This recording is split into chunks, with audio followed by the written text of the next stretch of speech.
दत्त दीपभव मित्रांनो, मी किशोर झोटे.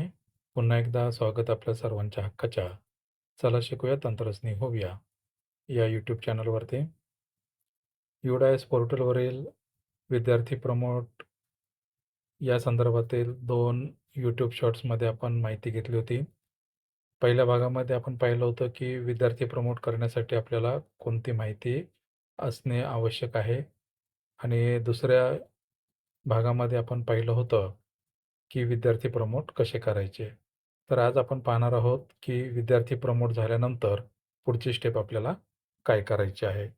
तर आपल्या लाडक्या क्रोम ब्राउझरवर आल्यावरती नेहमीप्रमाणे आपल्याला UDIS टाईप करायचं आहे. UDIS प्लस हे सर्च करायचं आहे. त्यानंतर हे निळे UDIS प्लस दिसतंय, त्याला क्लिक करायचं आहे. त्यानंतर लॉग इन फॉर ऑल मॉड्यूलवरती आपल्याला क्लिक करायचं आहे. त्यानंतर सिलेक्ट स्टेटमधून आपलं स्टेट निवडून गो या बटनावरती क्लिक करायचं आहे. गो या बटनावरती क्लिक केल्यानंतर UDISचे पोर्टलवरचे हे पेज आपल्या समोर येईल. स्क्रॉल करायचं आहे. स्टुडंट मॉड्यूल सगळ्यात शेवटी आहे सध्या. या लॉग इनवरती क्लिक करायचं आहे. नेहमीच्या पद्धतीने साइन इन झाल्यानंतर आपल्यासमोर अशा पद्धतीने पेज ओपन होईल. 26-27ला आपल्याला क्लिक करायचं आहे. 2 पॉपअप विंडो येतील, त्या क्लोज करायच्या आहेत. त्यानंतर आडव्या ज्या 3 रेषा आहेत डाव्या हाताकडे वर, त्यावरती आपल्याला क्लिक करायचं आहे. इथं स्टुडंट मूव्हमेंट अँड प्रोग्रेशन खाली ॲरो दाखवलेला जो आहे त्यावरती आपल्याला क्लिक करायचं आहे. टॅब गायब होतील. पुन्हा त्या 3 आडव्या रेषांना क्लिक करायचं आहे. आता त्या टॅबमधल्या सब टॅब ओपन झालेल्या आहेत. इथे प्रोग्रेशन ॲक्टिव्हिटी जी दिसते त्यावरती आपल्याला क्लिक करायचं आहे.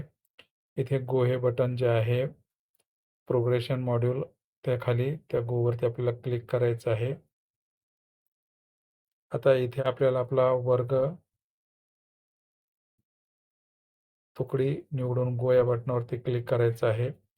आपण सगळे विद्यार्थी प्रमोट केल्यानंतर स्क्रॉल करायचं आहे. स्क्रॉल केल्यानंतर इथे आपल्याला खाली फायनलाइज टॅब दिसेल. या फायनलाइज टॅबवरती आपल्याला क्लिक करायचं आहे.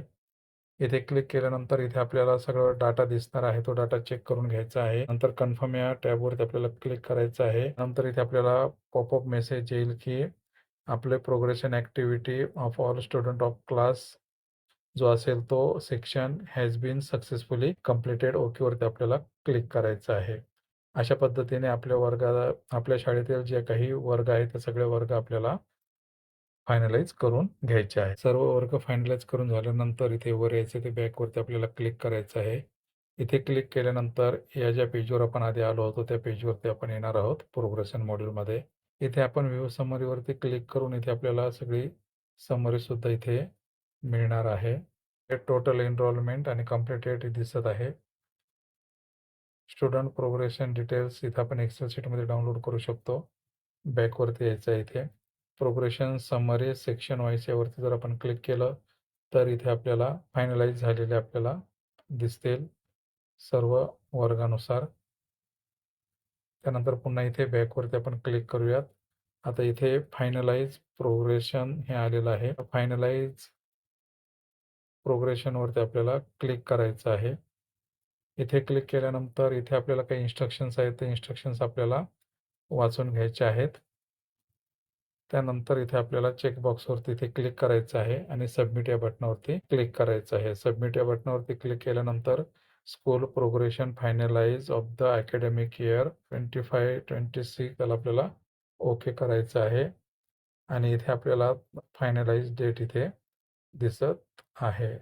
प्रोग्रेशन जे आहे आपलं ते 25-26 इथं झालेलं आहे. छोट्याशा व्हिडिओमध्ये एवढंच. भेटत पुन्हा नवीन माहितीसह. तोपर्यंत जय तंत्रज्ञान.